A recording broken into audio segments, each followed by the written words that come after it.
रहीम। इब्तदा है रब जलील के बाबरकत नाम से जो दिलों के भेद खूब जानता है। देखती आंखों और सुनते कानों को मेरा इमरान अहमद का सलाम। जी डियर स्टूडेंट, उम्मीद करता हूँ आप सब लोग खैरियत से होंगे। मेरी यही दुआ है आप लोग जहाँ रहें शाद रहें आबाद रहें। जी डियर स्टूडेंट, हमारी जो डिस्कशन है वो 9th क्लास की केमिस्ट्री के chapter number 1 fundamentals of chemistry पे जारी है। और आज हमारा जो डिस्कशन का टॉपिक होगा वो होगा एटॉमिक नंबर और मैथ्स नंबर। आज के लेक्चर में हम एटॉमिक नंबर और एटॉमिक मैथ्स को डिस्कस करेंगे। तो फर्स्ट ऑफ ऑल जो है हम लोग पहले एटॉमिक नंबर देखेंगे, फिर उसके बाद जो है ना मैथ्स नंबर को भी देखेंगे। आप लोगों ने जो है ना अपनी प्रीवियस क्लासेस में भी स्टडी किया होगा।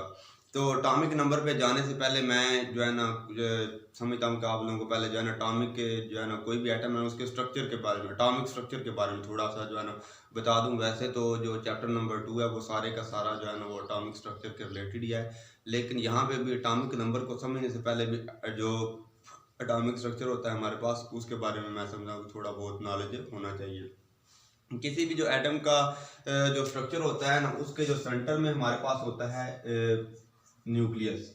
ये जो आप लोगों को पॉजिटिव चार्ज वाला नज़र आ रहा है, जो जब हम माइक्रोस्कोप के थ्रू जो है ना एटम को स्टडी करते हैं तो उसका जो सेंटर होता है वो उसमें को हम लोग न्यूक्लियस बोलते हैं। और जो न्यूक्लियस होता है उसके ऊपर जो है हमारे एटम के न्यूक्लियस पे पॉजिटिव चार्ज होता है। और न्यूक्लियस के अंदर इसमें होते हैं न्यूट्रॉन्स होते हैं। ये जो एन मैं लिख रहा हूँ ये न्यूट्रॉन के लिए लिख रहा हूँ। और जो हमारे पास प्रोटॉन्स होते हैं, जो न्यूट्रॉन्स होते हैं उनके ऊपर कोई चार्ज नहीं होता, जो प्रोटॉन्स होते हैं वो पॉजिटिवली चार्ज होते हैं। तो सेंटर में जो होता है वो न्यूक्लियस होता है, न्यूक्लियस में न्यूट्रॉन्स होते हैं, प्रोटॉन्स होते हैं। और जो न्यूक्लियस के बाहर है वहाँ पे इलेक्ट्रॉन्स जो है ना वो एनर्जी लेवल्स में या शेल्स में रिवॉल्व कर रहे होते हैं।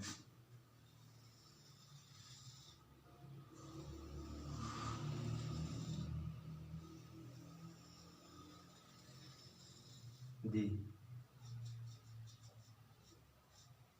ये जो सेंटर है ये आप लोगों को रेड सा नजर आ रहा है पॉजिटिव साइन वाला, ये न्यूक्लियस होता है। न्यूक्लियस में क्योंकि न्यूट्रॉन्स और प्रोटॉन्स होते हैं, न्यूट्रॉन पे कोई चार्ज नहीं होता, प्रोटॉन पे पॉजिटिव चार्ज होता है, तो इस वजह से जो न्यूक्लियस होता है वो पॉजिटिवली चार्ज होता है। और जो न्यूक्लियस के बाहर ये जो आप लोगों को सर्कल नजर आ रहे हैं इनको हम लोग शेल भी बोलते हैं, एनर्जी लेवल्स भी बोलते हैं, ऑर्बिट्स भी बोलते हैं। जो पहला शेल होता है उसको हम के शेल का नाम देते हैं, दूसरे को एल का, तीसरे को एम का। और इनमें जो है ना वो इलेक्ट्रॉन्स जो होते हैं वो रिवॉल्व कर रहे होते हैं। न्यूक्लियस से बाहर जो किसी भी एटम में जो इलेक्ट्रॉन होते हैं वो इन शेल्स में जो है ना वो रिवॉल्व कर रहे होते हैं। और जो है ना इन शेल को जो है ना डिफरेंट नाम भी दिए जाते हैं। जिस तरह पहले को जो है ना के शेल का नाम दिया जाता है, दूसरे को एल शेल का, तीसरे को एम का। और जो है ना आगे आप लोग चैप्टर नंबर 3 में पढ़ोगे कि इनमें जो है इलेक्ट्रॉन की जो डिस्ट्रीब्यूशन होती है वो किस तरह होती है। तो आप लोगों को जस्ट ये पता होना चाहिए जो सेंटर होता है वहाँ पे न्यूक्लियस होता है, न्यूक्लियस में न्यूट्रॉन्स और प्रोटॉन्स होते हैं। और जो न्यूक्लियस के बाद जो शेल होते हैं वहाँ पे जो होते हैं इलेक्ट्रॉन्स होते हैं वो रिवॉल्व कर रहे होते हैं। और जो इलेक्ट्रॉन्स होते हैं उनके ऊपर नेगेटिव, ये जो ई से मैं रिप्रेजेंट कर रहा हूँ ये इलेक्ट्रॉन को रिप्रेजेंट कर रहा हूँ, इलेक्ट्रॉन के ऊपर नेगेटिवली चार्ज होता है। तो जो हमारा जो ओवरऑल एटम होता है फ्री स्टेट में वो न्यूट्रल होता है। तो अब ये तो आप लोगों को समझ आ गया होगा। अब चलते हैं इसकी डेफिनेशन पे। इसकी जो एटॉमिक नंबर है उसको हम लोग इस तरह डिफाइन करेंगे, द नंबर ऑफ प्रोटॉन्स। अब वो ये कह रहा है नंबर ऑफ प्रोटॉन्स, कौन से protons present in the nucleus. अब वो ये कह रहा है कि वो नंबर ऑफ प्रोटॉन्स जो किसी भी एटम के न्यूक्लियस में प्रेजेंट है, present in nucleus of an atom of an element is called atomic number. अब इसको हम इस तरह से अंडरस्टैंड करेंगे कि किसी भी एटम के न्यूक्लियस में जो प्रोटॉन मौजूद होते हैं उनको हम लोग उस एलिमेंट का एटॉमिक नंबर कहते हैं। अब जैसे हमारे पास एक हाइड्रोजन एलिमेंट है, जो पहला एलिमेंट है, उसके जो है ना बहुत सारे एटम्स हैं।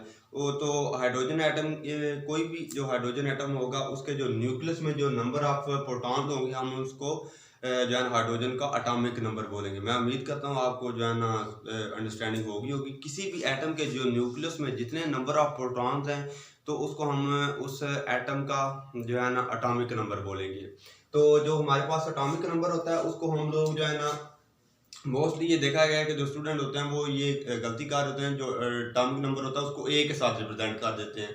जिस तरह सिंबल्स में जो हम लोग जो है पहला वर्ड लेते थे, लेकिन जो एटॉमिक नंबर होता है उसको हम लोग जी से रिप्रेजेंट करते हैं। जी से, जी बिल्कुल, आप लोगों ने जो है ना दुरुस्त सुना है, जी से रिप्रेजेंट करते हैं, क्योंकि ये जो है ना इसका जो सिंबल है ये एक जर्मन वर्ड है जोहल, उससे ड्राइव किया गया। जोहल, जोहल का जो आप कह सकते हैं कि मीनिंग होता है वो होता है नंबर।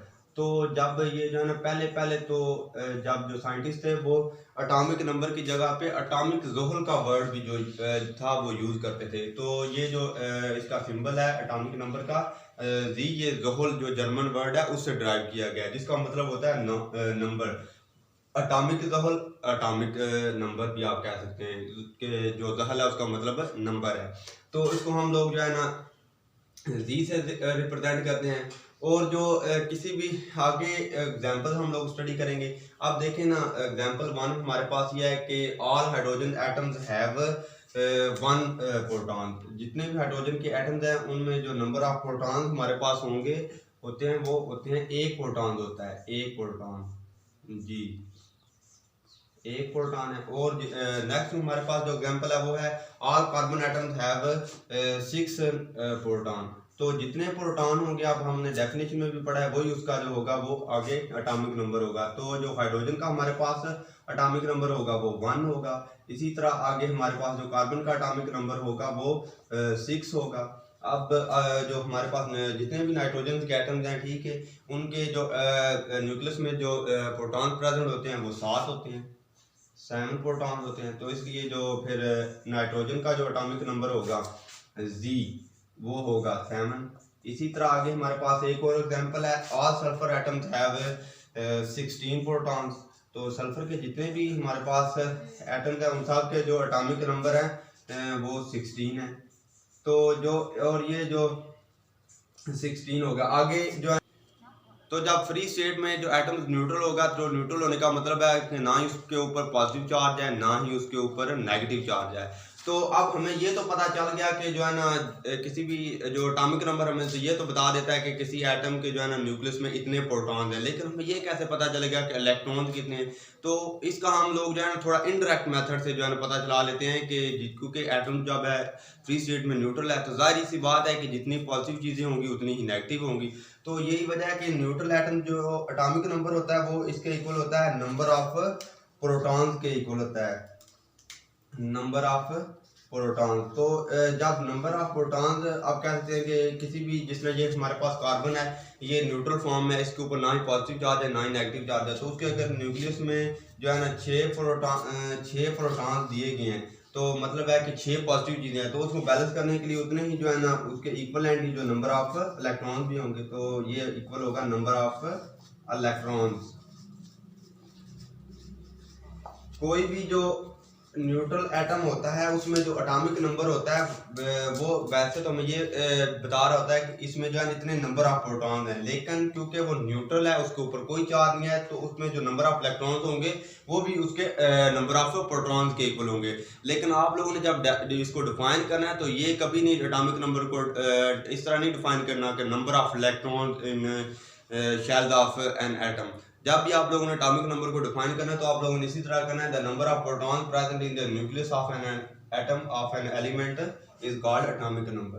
क्लियर होगा। आगे एक और बात है, ये मैंने लिखी हुई है यहाँ पे, आप इसमें ये लिखा हुआ नोट या आप लोगों ने याद रखना है कि all atoms of an element have same number of protons in their nucleus. अब वो ये कह रहा है कि किसी भी एटम के एलिमेंट के जितने भी एटम्स होंगे ना उनमें जो नंबर ऑफ प्रोटॉन उनके जो न्यूक्लियस में होते हैं वो सेम होती हैं। अब आप कह सकते हैं कि हमारे पास अगर 2 हाइड्रोजन के एटम है, एक हमारे पास हाइड्रोजन का एटम इधर है और एक इधर है, फॉर एग्जांपल एक बात करें, वैसे तो इस तरह तो होते भी नहीं है ना, तो 2 डिफरेंट है, एक हाइड्रोजन एटम, या आप कह सकते हैं कि एक जो है ना हाइड्रोजन एटम जो है ना वो मेरे लेफ्ट हैंड में है और एक जो है वो मेरे राइट हैंड में है, तो दोनों में जो नंबर ऑफ प्रोटॉन्स होंगे उनके जो न्यूक्लियस में वो बिल्कुल सेम होंगे।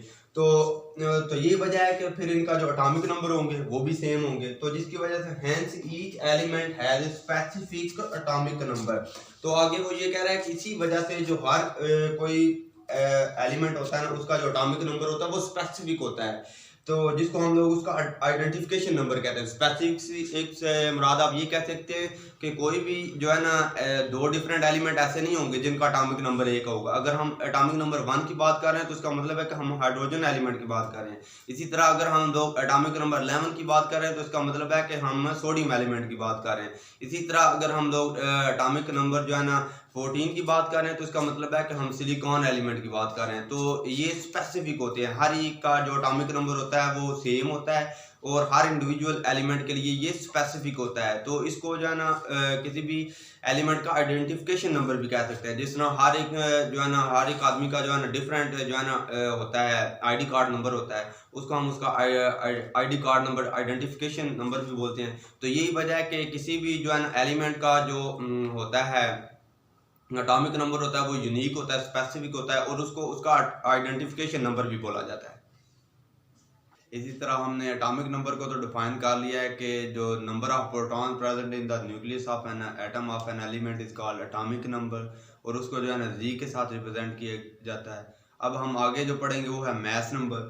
तो जो किसी भी जो न्यूक्लियस में जो आप कह सकते हैं कि हमने पहले भी अभी आप लोगों को मैंने बताया, जो मैस नंबर है वो नंबर ऑफ प्रोटॉन्स और न्यूट्रॉन्स का जो सम होता है उसको हम लोग मैस नंबर बोलते हैं। इसको हम लोग इस तरह डिफाइन करेंगे, ये ऊपर तो एटॉमिक नंबर डिफाइन है, मैस नंबर इधर से स्टार्ट हो रहा है। The sum of number of protons and neutrons. अब इसमें वो ये कह रहा है कि मजबूआ जो प्रोटॉन्स और न्यूट्रॉन्स का जो सम है present in the nucleus of an atom is called mass number. किसी भी एटम के न्यूक्लियस में, मैंने आप लोगों को बताया कि जो न्यूक्लियस में प्रोटॉन प्रेजेंट होते हैं और न्यूट्रॉन प्रेजेंट होते हैं, तो किसी भी एटम के न्यूक्लियस में जितने प्रोटॉन और न्यूट्रॉन जो प्रेजेंट होंगे उनको जब हम सम करेंगे तो हमारे पास जो रिजल्ट आएगा उसको हम लोग उस एटम का मैस नंबर बोलेंगे।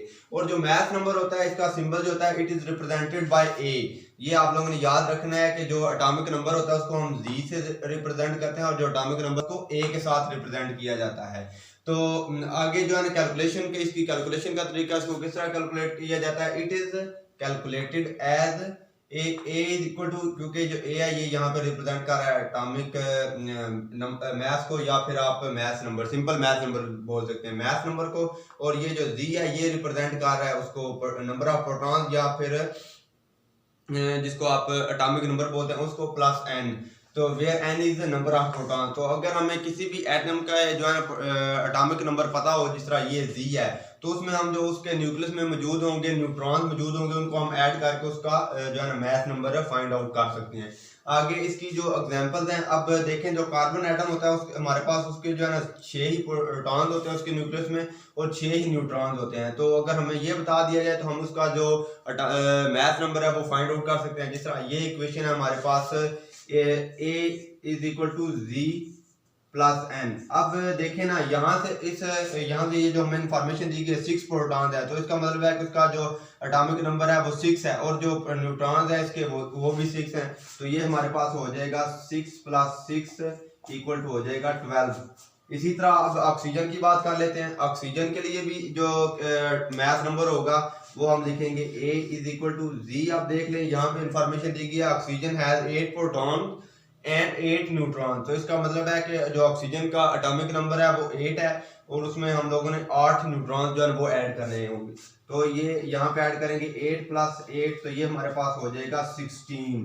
तो अब आप लोगों को मैं एक और बात बता दूं कि किसी भी एटम के जो न्यूक्लियस में जो नंबर ऑफ न्यूट्रॉन्स होंगे ना वो या तो प्रोटॉन्स के बराबर होंगे या उससे जो है ना 1 या 2 ज्यादा कह सकते हैं। अगर फॉर एग्जांपल हम लोग लिथियम की बात कर लें, लिथियम जो हमारे पास जिसका जो एटॉमिक नंबर होता है वो 3 होता है, तो लिथियम का जो मैस नंबर होगा हमारे पास वो होगा 3 प्लस, क्योंकि उसमें जो नंबर ऑफ प्रोटॉन्स होते हैं वो 3 होते हैं और जो नंबर ऑफ न्यूट्रॉन्स होते हैं वो 4 होते हैं और इसका जो एटॉमिक मैस होगा वो 7 होगा।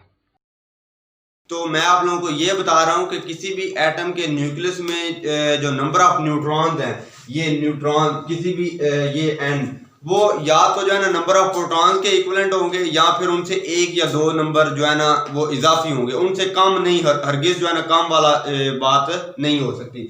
आगे फिर ये जो है ना रिप्रेजेंटेशन है कि हम लोग जो है ना एटॉमिक नंबर और एटॉमिक मैस को किस तरह रिप्रेजेंट करते हैं। तो मैं आप लोगों को अब ले लेते हैं हम, ये एक्स है। एक्स कोई भी जनरल एलिमेंट आप कह सकते हैं कि जितने भी 118 पीरियोडिक टेबल के एलिमेंट हम उनको तो सारों को तो नहीं रिप्रेजेंट कर लेते। तो एक्स से मुराद आप कोई भी कह सकते हैं, हाइड्रोजन है, हीलियम है, लिथियम है, बेरिलियम है, बोरान है, कार्बन, नाइट्रोजन, ऑक्सीजन, फ्लोरीन, कोई भी आप कह सकते हैं। तो जो एलिमेंट होगा उसका जो होता है टॉप लेफ्ट कॉर्नर होता है, टॉप लेफ्ट कॉर्नर, वहां पे लिखते हैं एटॉमिक मास लिखते हैं या मास नंबर, और नीचे जो है ना वो हम लोग लिखते हैं जी, जो एटॉमिक नंबर होता है। तो अक्सर जो स्टूडेंट होते हैं वो कंफ्यूज हो जाते हैं कि ऊपर एटॉमिक नंबर लिखना है या नीचे जो है ना एटॉमिक नंबर लिखना है। तो उनके लिए एक ट्रिक ये भी है कि आप लोग कह सकते हैं कि जो अल्फाबेट होते हैं वो ए टू जी होते हैं। तो जो जी है वो इसलिए कभी जो है ना ऊपर नहीं आएगा, जी जो है वो ए के बाद ही आता है। तो आप लोगों ने इस तरह याद रखना है, ए टू जी, तो ऊपर ए आएगा और नीचे जो है ना जी आएगा। ये जो ए है ये रिप्रेजेंट कर रहा है मैथ नंबर को, मैथ नंबर, और जो जी है वो रिप्रेजेंट कर रहा है एटॉमिक नंबर को, जी रिप्रेजेंट कर रहा है एटॉमिक नंबर। तो जितने भी पीरियोडिक टेबल में हमारे पास 118 एलिमेंट्स हैं उनको जो है उन इसी तरीके से जो है उनके एटॉमिक नंबर भी साथ रिप्रेजेंट किए गए। जिस तरह जो कार्बन है उसको जो पीरियोडिक टेबल में इस तरह रिप्रेजेंट किया गया 6 और 12।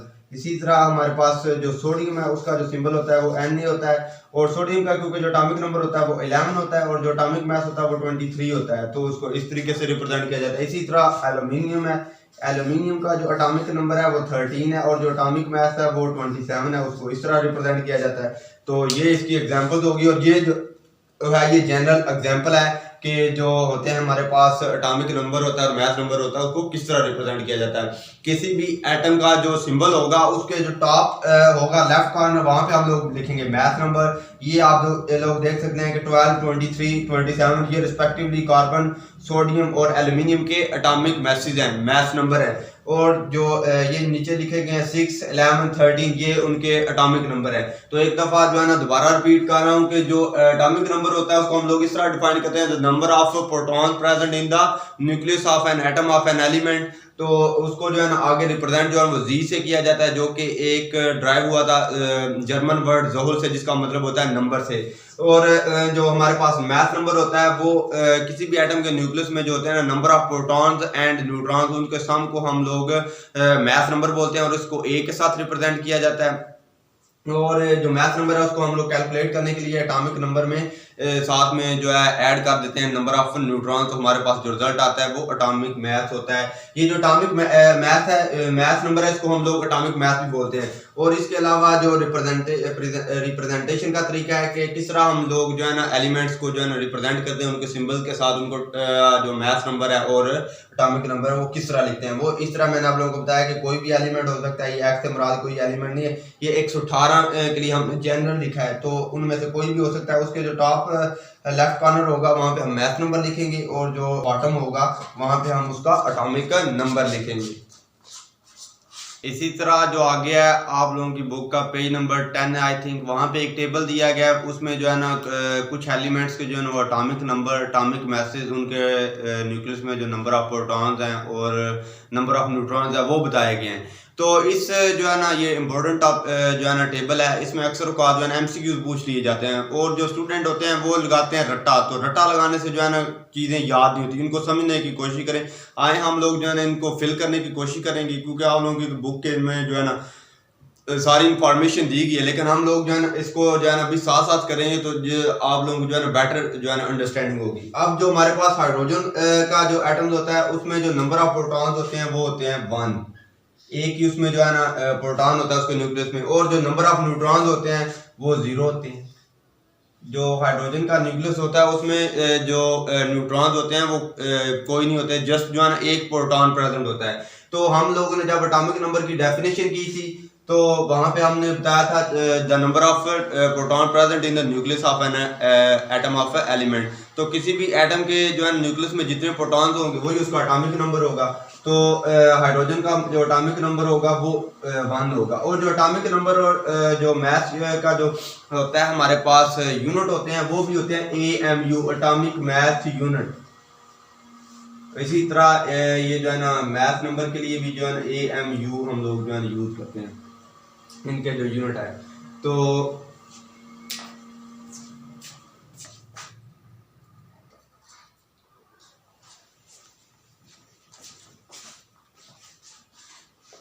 हाइड्रोजन का एटॉमिक नंबर 1 है। अब इसी इक्वेशन में क्योंकि इसके पास जो है ना एक प्रोटॉन है और जो नंबर ऑफ न्यूट्रॉन्स है वो 0 है, तो हम लोग जब इसमें 1 + 0 करेंगे तो हमारे पास जो इसका मैथ नंबर आएगा वो भी 1 आएगा। इसी तरह जो कार्बन होता है एटम होता है, उसके जो न्यूक्लियस में नंबर ऑफ प्रोटॉन्स होते हैं वो 6 होते हैं और जो न्यूट्रॉन्स होते हैं वो भी 6 होते हैं। तो इस वजह से जो कार्बन का क्योंकि नंबर ऑफ प्रोटॉन 6 हैं तो उसका जो एटॉमिक नंबर होगा वो 6 होगा और जो इसका मैथ नंबर होगा वो 6 + 6 हो जाएगा 12 हो जाएगा। इसी तरह आगे जो हमारे पास है वो नाइट्रोजन के न्यूक्लियस में जो नंबर ऑफ प्रोटॉन्स होते हैं वो होते हैं 7 और जो नंबर ऑफ न्यूट्रॉन्स होते हैं वो भी 7 ही होते हैं। तो जो इसका एटॉमिक नंबर होगा क्योंकि नंबर ऑफ प्रोटॉन्स जो है वो 7 है और जो तो इस वजह से 7 होगा और जो मैथ नंबर होगा वो हम लोग एटॉमिक नंबर और नंबर ऑफ न्यूट्रॉन्स को जब ऐड करेंगे तो हमारे पास 14 आ जाएगा। तो इसी तरह आगे जो हमारे पास एग्जांपल है वो है एटम की, वो है ऑक्सीजन एटम। ऑक्सीजन एटम के जो न्यूक्लियस में जो नंबर ऑफ प्रोटॉन्स होते हैं वो भी 8 होते हैं और जो नंबर ऑफ न्यूट्रॉन्स होते हैं वो भी 8 होते हैं।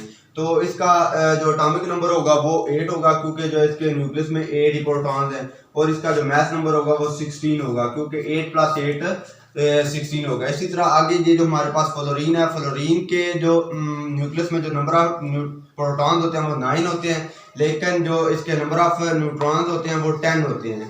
तो इसका जो एटॉमिक नंबर होगा वो 9 होगा क्योंकि जो नंबर ऑफ प्रोटॉन्स है, जो एटॉमिक नंबर है वो नंबर ऑफ प्रोटॉन्स पर डिपेंड कर रहा होता है। तो इस वजह से जो एटॉमिक नंबर होगा वो 9 होगा और जिसका मैथ नंबर होगा वो हम लोग एटॉमिक नंबर और नंबर ऑफ न्यूट्रॉन्स को ऐड करेंगे तो हमारे पास आ जाएगा 19।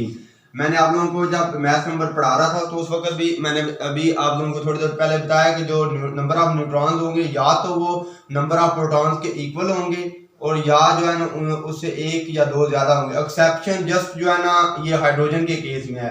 हाइड्रोजन में जो है ना नंबर ऑफ न्यूट्रॉन्स जो है ना वो नंबर ऑफ प्रोटॉन से कम है। बाकी जितने भी आप लोग एलिमेंट देखेंगे 118 एलिमेंट्स हैं, सब के सब में जो नंबर ऑफ न्यूट्रॉन्स है या तो फिर वो नंबर ऑफ प्रोटॉन्स के इक्विवेलेंट होंगे न्यूक्लियस में या उनसे ग्रेटर होंगे। जैसे जैसे जो है ना हम हैवियर एलिमेंट्स की तरफ बढ़ते जाएंगे नंबर ऑफ न्यूट्रॉन्स और जो प्रोटॉन्स की रेशो है वो जो है उसमें कंपैरेटिवली जो नंबर ऑफ न्यूट्रॉन्स है न्यूक्लियस में वो इंक्रीज होते जाएंगे। इसी तरह आगे जो हमारे पास सोडियम एटम होता है उसके जो नंबर ऑफ प्रोटॉन्स होते हैं वो 11 होते हैं और जो नंबर ऑफ न्यूट्रॉन्स होते हैं उसके न्यूक्लियस में वो 12 होते हैं। 11 नंबर ऑफ प्रोटॉन्स होने की वजह से इसका जो एटॉमिक नंबर होगा वो 11 होगा और 11 प्लस जब हम 12 करेंगे तो आ जाएगा हमारे पास 23 आ जाएगा।